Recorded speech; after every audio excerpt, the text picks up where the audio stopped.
হরে কৃষ্ণ কৃষ্ণ কৃষ্ণ হরে হরে, হরে রাম রাম রাম হরে হরে।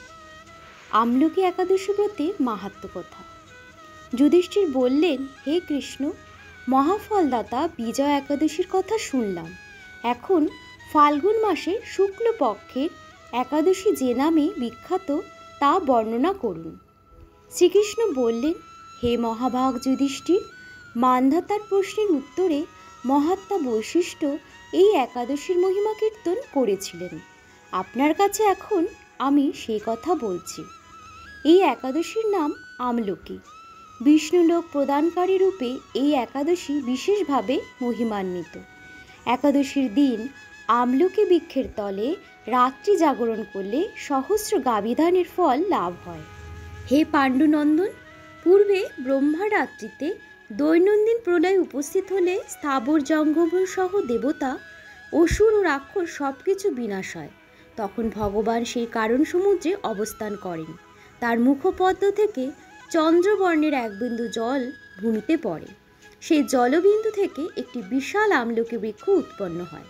এই বৃক্ষের স্মরণমাত্র গোদানের ফল, দর্শনে তাহার দ্বিগুণ এবং তার ফলাভক্ষণে 3 গুণ ফল লাভ হয়। এই বৃক্ষে ব্রহ্মা, বিষ্ণু আর মহেশ্বর সর্বদা অবস্থান করেন। এর প্রতিটি শাখা প্রশাখা ও পাতায় ঋষি, দেবতা ও প্রজাপতিগণ বাস করেন। এই বৃক্ষকে সমস্ত বৃক্ষের আদি বলা হয় এবং তা পরম বৈষ্ণব রূপে বিখ্যাত। অতএব এই শ্রেষ্ঠ ব্রত সকলেরই পালনীয়। এখন এই ব্রতের একটি অদ্ভুত ইতিহাস আপনার কাছে বর্ণনা করছি। প্রাচীনকালে বৈদিশ নামে এক প্রসিদ্ধ নগর ছিল। এই নগরে চৈত্ররথ নামে এক রাজা রাজত্ব করতেন। চন্দ্রবংশীয় পাশবিন্দুক রাজার পুত্ররূপে তিনি জন্মগ্রহণ করেন। তিনি অত্যন্ত শক্তিমান ও ঐশ্বর্যশালী ছিলেন। শাস্ত্রজ্ঞানেও তিনি ছিলেন সুনিপুণ। তার রাজ্যের সর্বত্রই মনোরম আনন্দপূর্ণ এক দিব্য পরিবেশ লক্ষ্য করা যেত। প্রজারা ছিলেন বিষ্ণুভক্তি পরায়ণ, সকলেই একাদশী ব্রত পালন করতেন। তার রাজ্যে কোনো অভাব অমঙ্গল ছিল না। এইভাবে প্রজাদের নিয়ে রাজা চৈত্ররথ সুখে দিনযাপন করতে থাকেন।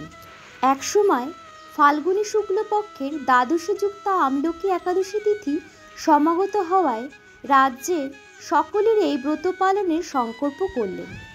ওই দিন প্রাতঃস্নানের পর প্রজাদের নিয়ে রাজা ভগবান শ্রীবিষ্ণুর মন্দিরে যান। সেখানে সুবাসিত জলপূর্ণ কলস, ছত্র, বস্ত্র, পাদুকা, পঞ্চরত্ন ইত্যাদি দিয়ে সাজিয়ে স্থাপন করেন। তারপর ধূপ দীপ দিয়ে যত্ন সহকারে মুনি ঋষিদের দ্বারা শ্রী পরশুরাম মূর্তি সমন্বিত আমলকি পূজা করেন। হে পরশুরাম, হে রেণুকার সুখবর্ধক, হে দাত্রী, হে পাপ বিনাশিনী আমলকি, তোমাকে প্রণাম। আমার অর্ঘ্যজল গ্রহণ করো। এইভাবে দিনে যথাবিধি পূজা, স্তব, স্তুতি, নিত্যগীত করে রাজা ভক্তি ভরে সেই বিষ্ণু মন্দিরে রাত্রি জাগরণ করতে লাগলেন। এমন সময় দৈবযোগে একটি ব্যাধ সেখানে উপস্থিত হয়। পূজার সামগ্রী সহ বহু ব্যক্তিকে একত্রে রাত্রি জাগরণ করতে দেখে সে কৌতূহলাক্রান্ত হলো। সে ভাবল, এসব কি ব্যাপার? বিষ্ণু মন্দিরে প্রবেশ করে সে বসে পড়ল। কলসের উপরে স্থাপিত বিষ্ণু মূর্তি দর্শন করল। ভগবান বিষ্ণু এবং একাদশীর মাহাত্ম্য সে মনোযোগে দিয়ে শুনল। সারাদিন এই ব্যাধ কিছুই আহার করেনি। এইভাবে ক্ষুধায় কাতর হয়ে সেখানে সে রাত্রি জাগরণ করল। পরদিন প্রজাসহ রাজা নগরের দিকে যাত্রা করলেন। সেই ব্যাধও তার গৃহে ফিরে গেল। এরপর এক সময় ব্যাধের মৃত্যু হলো। একাদশীতে রাত্রি জাগরণ ব্রত প্রভাবে সেই ব্যাধ পরবর্তী জন্মে এক রাজ্যের অধীশ্বর রূপে নিযুক্ত হলো। জয়ন্তী নামে এক নগরী ছিল। সেখানে বিদুরথ নামে এক রাজা বাস করতেন। ওই ব্যাধ বিদুরথ রাজার মহাবলী পুত্ররূপে জন্মগ্রহণ করেন। তার নাম হল বসুরথ। 1 লক্ষ গ্রামের আধিপত্য তিনি লাভ করলেন। তিনি ছিলেন সূর্যের মতো তেজস্বী, চন্দ্রের মতো কান্তিমান ও পৃথিবীর মতো ক্ষমাশীল। বিভিন্ন সদ্গুণে ভূষিত বসুরথ পরম বিষ্ণুভক্তি পরায়ণ হল। এই মহাদাতা রাজা একবার শিকার করতে গিয়ে পথ ভুলে যান। গভীর জঙ্গলের মধ্যে ক্ষুধায় পীড়িত হয়ে তিনি ক্লান্তিবশত শুয়ে পড়েন।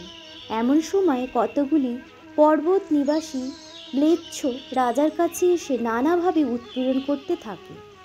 রাজাকে তাদের শত্রু মনে করে তারা তাকে হত্যা করতে চেষ্টা করে। পূর্বে এই রাজা আমাদের পিতামাতা, পুত্র, পৌত্র সবাইকে মেরে ফেলেছে, আমাদের গৃহছাড়া করেছে। এই রকম বলতে বলতে ম্লেচ্ছরা রাজাকে হত্যা করতে উদ্যত হয়। তারা বিভিন্ন অস্ত্রশস্ত্রে তাকে আঘাত করতে থাকে, কিন্তু আশ্চর্যের বিষয় তাদের সকল প্রচেষ্টা ব্যর্থ হয়। রাজার কোনো ক্ষতিই তারা সাধন করতে পারেনি। তখন রাজার শরীর থেকে নানা অলঙ্কারে বিভূষিতা এক পরমা সুন্দরী স্ত্রী মূর্তি আবির্ভূতা হন। মহাশক্তিধারিণী ওই নারী অল্প সময়ের মধ্যেই সকল পাপী ম্লেচ্ছকে নিধন করেন। রাজার নিদ্রাভঙ্গ হল। এই ভয়ানক হত্যাকাণ্ড দেখে রাজা অত্যন্ত বিস্মিত হলেন।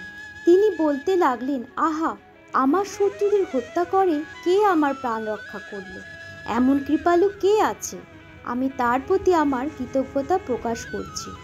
এমন সময় দ্রব্যবাণী হলো, ভগবান কেশব ব্যতীত শরণাগতকে রক্ষা করবার আর কে আছে? তিনি শরণাগত পালক। দৈববাণী শুনে তিনি ভক্তিযুক্ত চিত্তে গৃহে ফিরে গেলেন।